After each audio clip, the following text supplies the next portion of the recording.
안영우 그 박사님은 지금 가정의학과를 전공으로 하신 분으로서 지금 개업을 하고 계십니다. 그래서 그간에 이 한마음과학원에서 열심히 활동을 해주셨고요. 특히 이 미생물 쪽에 있는 세포 문제를 많이 연구를 하셨습니다. 오늘 발표하실 내용도 아마 그쪽 분야인 걸로 알고 있습니다. 부탁드리겠습니다. 내용이 많고 짧은 시간에 해야 되는데 마음은 급하고 그렇습니다. 그래서 이 책의 내용과는 조금 관계 없으시니까 그냥 편하게 들어주시면 감사하겠습니다.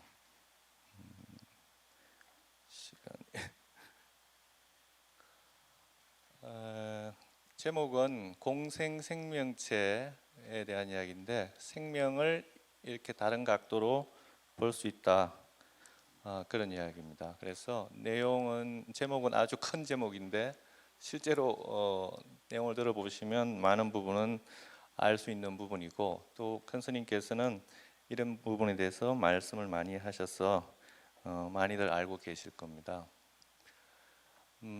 그런데 이제 1980년, 90년대 이런 이야기를 저희들이 들었을 때는 도대체 무슨 이야기를 하시는지, 우리는 이제 유전자가 단백질을 만들고 단백질이 이렇게 모든 현상을 일으킨다 이렇게 알고 있었는데, 무전자가 있다고 이야기를 하시고, 또 우리가 이제 그냥 큰 스님께 이야기한 거는 하나의 비유라고 생각했는데 실제로 알고 보니 실상에 가깝다. 그래서 저는 이제 의사로서 실체적인 면에서 큰 스님께서 말씀하신 게 비유가 아니다, 이런 면에서 주로 말씀드리고 싶습니다.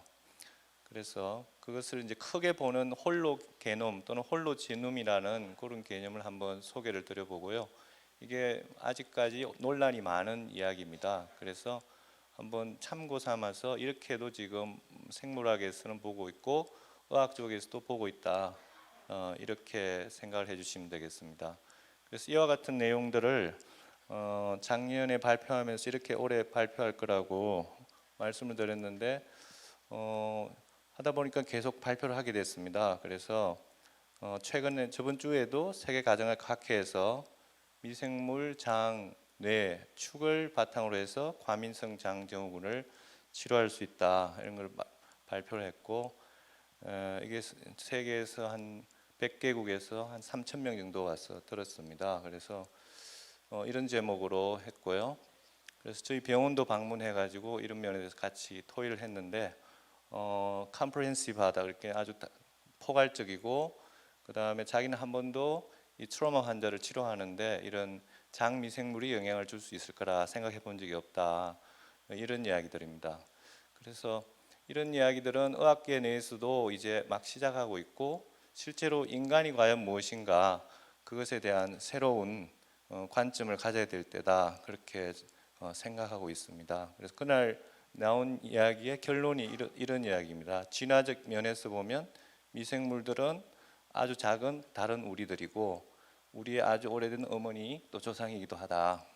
그래서 이런 것들을 같이 돌봐주는 것이 새로운 의학 패러다임이고, 이렇게 해야만 아주 복잡한, 이게 사람이라는 것은 이제 사회적인 거, 그 다음에 문화적인 거, 또는 이 지구상의 어떤 여러 가지들을 생물학적인 거 다 합쳐서 이루어져 있기 때문에 치료할 때도 그렇게 하는 것이 좋겠다, 그런 이야기들입니다. 똑같은 비슷한 주제를 아시아에서 이 사이코소마틱, 즉 정신심리학적으로 신체적 치료를 하는 그런 그룹에서도 8월 달에 같이 발표를 하셨고, 이 당시에 이 수도 스님이 같이 발표해서 세계적인 석학이십니다. 이분은 사람이든지 생쥐에서 장미생물을 다 없앴더니 어떤 현상이 일어나는가, 그걸 알아본 거죠. 그랬더니 뇌 발달이 안 되고 스트레스를 엄청나게 많이 받고, 그래서 다시 장미생물을 좋은 걸 줬을 때는 좋아진다 이런 이야기들입니다. 그래서 그런 이야기들을 하면서 여러 가지 어릴 때 특히 지금 많아지는 오티즘 즉 자폐아라든가 ADHD 환자들 계속 많아지고 있는데 이런 이유가 사람의 장 미생물이 약해져서 그렇지 않나. 그래서 이런 연구들을 같이 발표했습니다. 예, 그런 오늘 이야기하는 것은 이제 홀로제놈입니다. 홀로라는 것은 잘 안 나오는데 하나의 우리 사람을 쓰시면 사람이란 숙주하고 거기 살고 있는 미생물이 합쳐진 것을 합쳐서 홀로제놈이라 그럽니다. 그래서 살고 있는 생물은 홀로비온트. 그래서 생물이 얼마나 살고 있는지는 우리는 이제 눈으로 선생님들이 다 이렇게 개체들이 있고 하지만 눈에 보이지 않는 것을 보기 위해서는 유전자 분석이라는 보이지 않는 새로운 툴을 통해서 알 수 있기 때문에 홀로제놈과 홀로비온트는 같은 내용입니다. 그래서 이 발표에서도 같이 할 겁니다. 그래서 홀로란 말은 홀로스라는 말에서 나왔고 홀이란 뜻이다. 작년에 비슷한 걸 발표했을 때 이렇게 세 가지로 공생체를 나누어 보았습니다. 세포 바깥에 있고 세포 내 다세포 기관. 이걸 다시 이번에는 큰 스님 본문을 다시 들여다보니까 세포 속과 바깥으로 나누어 보면 되겠다 이런 생각이 들었습니다. 그래서 한 마음을 위로는 메시고 아래로는 여러분 몸과 더불어 여러분 몸속에 들은 그 모습들을 보십시오. 만약에 내포된 모습이 아니다 할지라도 여러분들은 여러분 육신 속에 세포 속에 들은 그 생명체들을 그 모습들을 아실 겁니다. 그리고 바깥에 있는 생명체들 그 모습들을 아실 겁니다. 그러기에 바로 내 몸속에 있는 중생들과 더불어 같이 있는 내 몸은 바로 그 중생들이 움직으려 줘야만이 내 몸도 움직일 수가 있는 것입니다. 지금 뭐 다 했습니다. 오늘 할 내용 다 했는데요. 이 내용입니다. 그래서 이 내용을 저는 그 비유로 보지 않고 이런 내용들이 지금 밝혀지고 있다는 걸 말씀드리고 싶습니다. 그래서 우리는 이제 세균이나 이런 것들이 이제 따로따로 보고 있지만 사실은 세균들은 이와 같이 집을 짓고 엄청나게 이렇게 서로 교화를 하면서 살고 있습니다. 그런데 사람도 사실은 그러하다는 거죠. 그래서 또 이런 것들이 서로 유전이 되고 있습니다. 그래서 우리가 알고 있는 것은 핵을 통한 DNA를 통한 이 유전을 알고 있지만 실제로는 이런 미생물들이 함께 유전되고 있다는 거, 이런 현상을 어떻게 봐야 되겠다는 거죠. 그래서 이 개념을 이해하기 상당히 어렵다. 그래서 왜 이렇게 장미생물이나 미생물들을 어떻게 봐야 되니 하나의 이제 또 다른 개체로 보기 시작했어요. 그래서 내과 의사분들은 이제 뭐 프로바이오틱스 어떤 걸 먹으면 장이 좋아질 거다 이렇게 봤지만 실제로 그렇게 해서 해결이 되지 않습니다. 그래서 그거를 보는 관점이 이런 식으로 나눠보면 좋겠다 해서 숙주의 유전체가 있고 그 안에 우리가 알고 있는 23쌍의 이런 DNA가 있고요. 그 다음에 이 안에는 이런 박테리아나 세균에서 온 이런 플라즈미드 같은 것도 있습니다. 그래서 요 사람 안쪽에도 있고 바깥쪽에도 이런 미생물 유전체들이 많은 미생물들이 같이 살고 있고 그 바깥에는 우리가 알고 있는 이 지구 환경 속에서도 들어오기도 하고 나가기도 합니다. 그래서 함께 영향을 미치고 이렇게 빨갛게 나온 부분은 함께 홀로제놈에 영향을 주면서 우리가 어떤 특성을 발휘한다 그러죠. 그러니까 머리가 더 좋아진다든가 몸이 건강해진다든가 이런 것에 영향을 주는 것을 빨갛게 표현하고 파랗게 표현하는 것은 같이 공진화했다. 그러니까 과거로부터 계속 진화를 같이 하는 그룹을 할 수 있습니다. 그래서 유전체 중에서 우리가 같이 진화하는 그룹도 있고 진화하지 않는 그룹도 있는데 영향을 주는 그룹도 있고 영향을 안 주는 그룹도 있는데 현재 상태에 그리고 그런 것들이 외부에서 환경에서 들어오기도 하고 나가기도 하고 이처럼 우리가 생각했던 요까지를 사람이라고 생각한다면 이 사람은 우리가 생각하는 거하고 전혀 지금까지 생각한 거 전혀 다른 것이죠. 그래서 얘들이 실제로 뉴로엔도크라인 오간이라고 생각합니다. 그래서 신경 호르몬 역할을 한다. 우리 뇌를 조절하는 게 대부분 여기서 온다. 또는 호르몬 조절하는 것도 여기서 오기 때문에 건강하고 여러 가지 생각이 떠오르고 그걸 관리하고 하는 것은 이런 자생 중생들을 같이 돌봐줘야 된다는 그런 의미에서 이런 홀로 게놈을 보는 것이 도움이 될 수 있겠습니다. 그리고 사실은 이 내용이 많아서 오늘 세포 안에 있는 이 핵 유전체, 우리가 알고 있는 핵 유전체 말고도 미토콘드리아에도 유전체가 있습니다. 그리고 이 상호 관계가 상당히 중요합니다. 그래서 이게 지금 막 연구되고 있는 중입니다. 그래서 우리는 이런 홀로제놈을 유지하면서 이 안쪽에 세포 안에서 이렇게 많은 반응이 나타나고 있다. 이런 생각을 갖고 살아가면 도움이 됩니다. 그래서 이게 깨지면 암이라든가 여러 가지 질환들이 생길 수 있다는 거죠. 그래서 이렇게 생각하지 않고 치료한 거는 지금 거의 다 실패했습니다. 그런데 이제 특별히 원핵 생물이었다가 이렇게 핵을 가지고 있고 그 주위에 여러 가지 미토콘드리아라든가 소기관을 갖고 있게 되는 진핵 생물로 되면서 많은 변화가 생겼습니다. 그래서 그럼 어떻게 해서 이런 진핵 생물이 됐나 이렇게 봤더니 또는 세포 안에 소기관이 들어갔나 봤더니 어느 순간인지는 정확하게 알 수는 없지만 한 순간에 한 미생물이 고세균 안으로 들어왔어요. 그래서 알파 프로테오박터라는 요 세균이 이 고세균 안으로 들어오니까 같이 살게 됐습니다. 보통 이런 일이 잘 일어나지는 않습니다. 그런데 어느 순간에 같이 살게 되고 그것이 점점점 에너지를 만들어주면서 이 미토콘드리아는 자기의 유전체를 대부분 핵에게 줘버립니다. 그래서 자기는 다른 일을 하면서 에너지를 무한대로 만들게 됐죠. 그러면서 점점 몸집도 커지고 다양한 게 일어나게 됐죠. 그와 똑같이 또 얼마 후에 이 남세균이 들어오면서 남세균이 엽록체로 작용하면서 식물이 생기게 되었다 이렇게 보고 있습니다.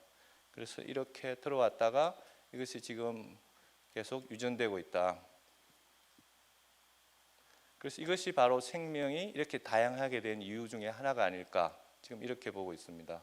그래서 이런 이야기들을 오늘 두 사람의 여자 과학자를 이야기할 건데요. 한 사람은 린 마글리스고 한 사람은 바바라 맥클린톡입니다. 린 마글리스는 어떻게 봐도 새로운 종이 생기려면 공생을 통해서만 이루어질 수 있다고 자기는 생각한다. 1980년도에 다들 이제 미쳤다고 이야기를 했어요. 이 사람 이야기를. 그리고 그 생명은 이렇게 전쟁을 통해서만 이루어지는 게 아니고 네트워킹이나 이런 걸 통해서 이루어진다. 그래서 결론적으로 말하면 컴페티티브하면서 경쟁적이면서도 코아퍼레이션, 협동하면서 생명이 이루어졌다고 볼 수 있을 것 같습니다. 그런데 이분께서 이제 1980년도 이런 이야기를 했지만 사실 우리나라 재미 과학자 중에 1960년도에 이와 같은 연구를 하신 분이 있습니다. 이분인데요. 그래서 이 아메바를 가지고 연구를 했습니다. 아메바란 거는 이제 크기가 한 0.1mm 정도 된 작은 건데 물 속에도 있고 사람 몸에도 있습니다. 아메바균 감염된 사람들인데 아메바가 이렇게 보기도 좋고 하기 때문에 잘 기르고 있었어요. 이분이 계속 잘 기르고 있었는데 이 아메바는 자기와 다른 것 식작용을 하죠. 그렇게 세균을 다시 먹어서 소화시키고 이런 작용이 있습니다. 그래서 정광호 교수는 제일 처음에 이런 아메바가 있었고요. 그 핵입니다.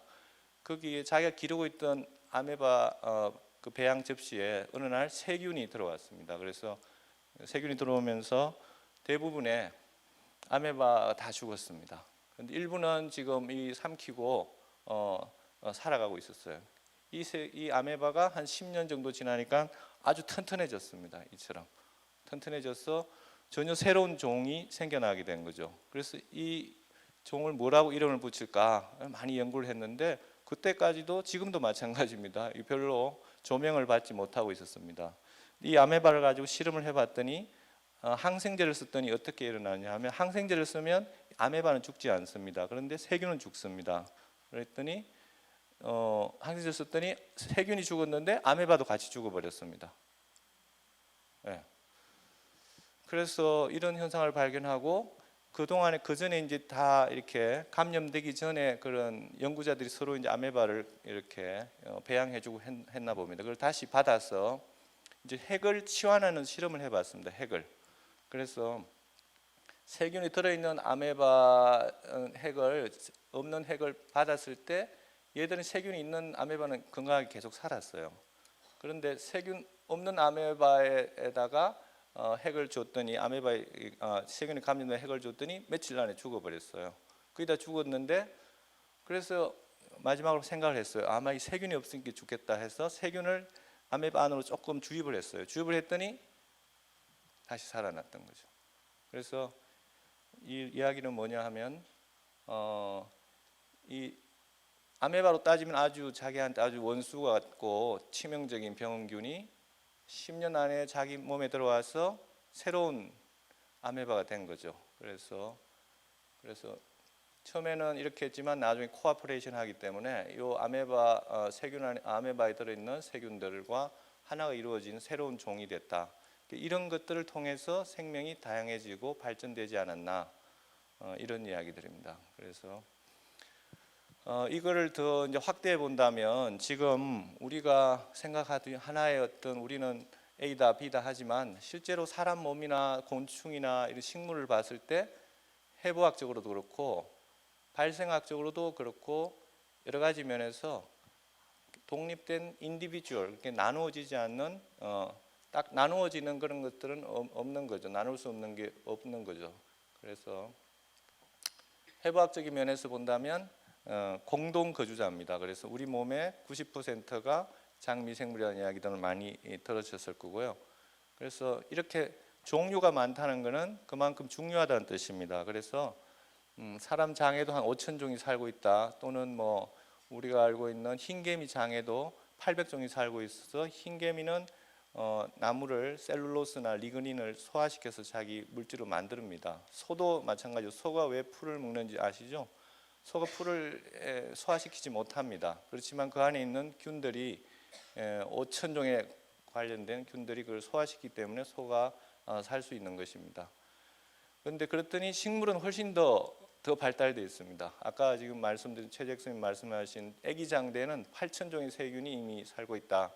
이 말은 우리가 알고 있는 인디비주얼 개체라는 개념이 이미 틀렸다는 거죠. 벌써 처음부터 하나의 공동체를 이루고 있다. 이런 이야기로 할 수 있습니다. 그래서 we have never been individual. 우리는 한 번도 따로따로 산 적이 없었습니다. 사실은. 그래서 팀으로 살고 있고 어떻게 살고 있는지 이런 부분들을 관심을 가져야 될 때입니다. 그래서 그런데 두 번째는 이제 그거를 어떻게 진화가 되는지 이 부분입니다. 그래서 유전적인 변화는 아까 얘기했던 숙주가 갖고 있는 유전체도 변하지만 이 공생 미생물 무리의 유전체도 변화가 될 수 있다는 것입니다. 그래서 우리가 알고 있는 이 숙주 유전체는 수정란을 만들 때 염색체가 다시 재조정되고 또 돌연변이를 통해서 바뀌어 나간다. 이게 정상적인 그거였죠. 그렇지만 미생물 무리는 다른 종류끼리도 재조합을 통해서 만들고 같은 종류끼리는 접합해서 또는 유전자를 교환하면서 막 살아가고 있습니다. 이런 이야기를 바바라 클린톡이 1950년도에 이야기를 했습니다. 근데 이분이 이야기했을 때 이 사람 미쳤다고 이야기하고 학교에서 끼워주지도 않았습니다. 그래서 바바라 클린톡이 생각하기에 사람들은 어떤 걸 정해놓고 그대로 하는 것 같다. 실제로 이 생명체 안에는 엄청난 일이 벌어지고 있고 우리가 어떤 하나를 내세워서 그거를 끌고 가는 것은 문제가 있다.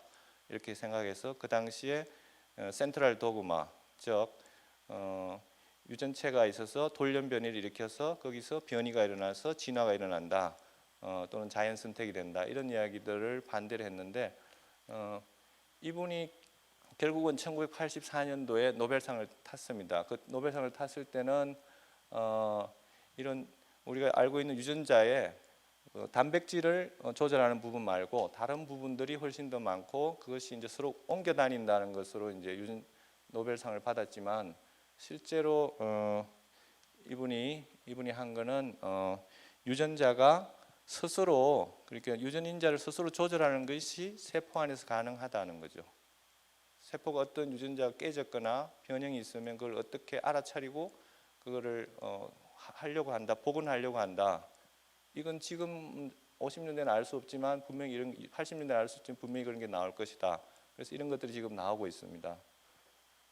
그래서 미생물들은 공생 미생물들은 그 숫자를 늘리거나 줄이거나 또는 환경으로부터 새로운 변종을 얻거나 또는 미생물과 숙주 간 미생물 간의 수평 유전자 이동을 통해서 이런 일들을 하고 있습니다. 아주 재밌는 이야기인데요. 이 초파리가 하나는 스타치 녹말을 먹고 하나는 당미를 먹었다고 합니다. 그랬더니 그 그룹에 따라서 같은 음식을 먹는 그룹끼리만 나중에는 종이 나누어지는 거죠. 그 음식에 따라서 종이 나누어집니다. 왜 나누어질까요? 음식을 먹으면 그 당밀과 그거에 따라서 장내 미생물이 변화가 나타나고 장내 미생물 변화가 나타난 것이 이렇게 결국은 그 종을 새롭게 새로운 인디비주얼이 생긴다고 생각할 수도 있습니다. 그다음 수평 유전자 이동이라는 것이 왜 중요했냐면 처음에 이제 과학자들이 항생제를 만들었습니다. 항생제는 사실은 이제 곰팡이에서 나온 건데 항생제를 만들고 이제는 됐다. 그래서 항생제 저항하는 물질은 얼마 없을 거다 그랬는데 왜 그런가 하면 그게 돌연변을 일으켜서 될 때까지 시간이 많이 걸릴 거다 했는데 몇 달 만에 몇 년 만에 계속 저항하는 유전자를 가진 세균들이 생긴 거죠. 그래서 서로 수평 유전자를 이동해 줬고 그래서 그렇다 합니다. 그다음에 이 곤충 속에는 이 볼바키아라는 그런 세균이 살고 있는데 이 세균이 이렇게 수정을 통해서 대대로 내려가는 거죠. 세포 안에 하나 다 들어 있습니다. 그래서 이 볼바키아 유전자가 완전히 하나의 안쪽으로 삽입되어 있는 이것이 이제 그래서 볼바키아가 들어가면 어떤 일이 생기느냐 하면 여기 볼바키아라고 생각하면 이것은 수컷이고 암컷인데 암컷만 계속 만드는 겁니다. 그러니까 성적인 것도 어떤 딸을 놓을 건지 아들을 놓을 건지를 애들이 결정합니다. 좀 더 놀라운 거는 사실은 사람 몸에도 한 8% 정도는 이런 바이러스에서 기원한 그런 유전자로 되어 있답니다. 실제로 1.2% 정도만 단백질을 코딩하고 나머지 부분들은 다 이런 것을 조절하는 그런 역할을 하고 아직까지 어떤 원인인지는 잘 모르고 있습니다. 어떤 역할을 하는지는. 근데 분명히 바이러스는 인간의 유전체 구성을 변화시키고 그래서 우리가 알고 있는 그리고 봤더니 이런 태반을 만들 때 우리는 태반 동물이지 않습니까? 태반을 만들 때 이 단백질을 신시틴이라는 단백질을 레트로바이러스가 가져왔고 이걸 인해서 태반을 가진 이런 동물들이 생겼다. 그런 겁니다. 그래서 이렇게 보면 이게 홀로 게놈으로 같이 이런 신시틴 노란 게 신시틴인데 이게 같이 들어왔을 때 태반이 제대로 역할을 할 수 있다는 겁니다. 그래서 인간을 진화시키는 것은 실제로는 미생물이고 점점 더 내려갈수록 작을수록 더 인간을 진화시킬 수 있다. 우리가 나쁜 이런 메르스만 생각하지만 실제로 많은 부분, 90% 이상 되는 부분들은 우리 인간 진화 발전에 실제로 작용을 하고 있기 때문에 앞으로 이런 부분에 대해서 연구를 해야 될 것이다. 그래서 우리가 이때 장미생물은 이런 쪽에만 이야기했지만 점점 영향을 주고 있습니다. 그래서 앞으로 세계에서는 이제 두 가지, 하나는 유전체를 직접 가공하는 거랑 두 번째는 미생물을 가공하는 것을 이제 중요한 테마로 될 수 있는데 우리가 잘 알고 있는 유전자를 편집하는 것들은 이와 같이 이제 크리스퍼라 그래서 그런 바이러스 DNA를 잘 감지해 가지고 잘라내고 그렇게 할 수 있는 유전자 과학이 나오면서 여러 가지를 지금 하고 있는 것이죠. 그래서 이런 것들을 보고 이제 놀라고 사실은 이제 과거에 죽었던 동물이 살아나거나 세균이 다시 살아난다면 우리가 감당하지 못하는 걸 아주 위험한 상황이 올 수도 있는 그래서 지금 아기한테 아주 대포를 맡겨놓은 그런 상황이다. 그래서 이걸 발견한 다우드나 교수는 책 반에서는 자기는 이런 사회적 책임을 다해야 된다. 이쪽으로 더 관심을 가지고 있습니다. 그래서 이걸 어떻게 활용할 것이냐. 어쨌든 이런 것들이 가능한 이유는 이 세균이 바이러스를 침범하는 것을 바이러스가 세균 안에 들어가서 자기를 증식시키고 이렇게 수많은 자기 개체를 만들어냅니다. 이것은 세균보다 훨씬 더 빠른 것이죠. 이런 것을 통해서 이 바이러스를 이용해서 이 세균을 치료하는 겁니다. 그래서 박테리오파지라고 해서 세균 바이러스를 이용해서 지금 이제 아까 얘기했던 항생제 저항하는 경우 이쪽이 지금 항생제 저항에서 낫지 않는데 그거에 관계되는 예를 들면 인도에서 콜레라균이 있었답니다. 1920년도에 콜레라균에 관련되는 화질을 여러 가지 먹었을 때 콜레라균이 해결이 된 거죠. 네, 그래서 이처럼 바이러스를 이용해서 이런 것들을 하고 또는 유전자를 이렇게 많이 할 수 있는 이유는 우리가 모르듯이 진화를 일으키는 추동력이 사실은 미생물들이었다는 것이죠. 그래서 예를 들면 우리가 이제 저 같은 경우는 이제 진료실에서 이런 구피를 키우는데 이 풀레드입니다. 상당히 귀한 건데 몇만 원짜리입니다. 한 마리에. 근데 이제 처음에는 이것만 보고 계속 키웠죠. 그런데 이게 문제가 아니고 이 속에 있는 물이 문제죠. 물하고 그런 것이 문제입니다. 그래서 사실은 물주머니 안에서 자꾸 교환하고 있고 우리도 마찬가지일 수 있을 것 같습니다. 그래서 그 다음에 또 이런 달팽이를 보고 얘들은 왜 있나 생기기도 좀 그렇게 생겼고 또는 이런 풀들은 보통 어떤 역할을 할까 그렇게 하지만 이게 하나의 큰 역할을 같이 살아가는 겁니다. 그래서 그 적당한 정도의 pH를 가지고 잘 있어야만 잘 살 수 있는 것이죠. 그래서 사람도 건강하려면 이제 장내 미생물 이렇지 않고 이런 상태로 잘 키우면서 우리가 풀밭을 가꾸듯이 장내 미생물을 바꿔야 되는데 그것은 우주와 연결되어 있습니다. 지구는 지구 안에 있는 것과 연결되어 있다는 것을 꼭 기억해야 됩니다. 그래서 지구가 아프면 사람도 아플 수밖에 없는 것이죠. 그래서 이런 개념이 에코, 이보, 디보 그런 개념입니다. 그래서 이런 개념으로 생태계하고 진화하고 발생이 같이 물려가는 이런 개념의 접근이 앞으로 상당히 유용할 것 같다. 그러면 이런 자생중생을 어떻게 잘 실천할 이런 내용을 알아서 어떻게 실천할 거냐 하는 것은 아까 큰 스님 테이프에 들었다시피 이와 실천해 나간다면 이것이 바로 실상이지 않을까. 그래서 어떤 화가가 이렇게 그렸습니다. 그래서 우리 몸이 분명히 뭐 껍질도 있고 하지만 외계와 통하고 있고 이런 것을 함께 또 밥을 먹고 있고 함께 활용하고 있으니 우리는 어디든지 함께 한다고 생각하면서 해 나간다면 에너지가 나지 않겠나 이런 이야기를 이제 저는 개인적으로 느끼고 있고 환자들한테 당신 속에 있는 자생중생이 그것에 알러지를 일으키니까 좀 그거 피하고 좀 안 되는 대로 좀 놔두고 좋은 걸 자꾸 먹어주다 보면 사람이 바뀝니다. 그래서 아주 먹고 싶었던 라면이 어느 순간부터 먹고 싶지 않은 거죠. 그래서 짧은 시간 안에 일어납니다. 예, 이상입니다.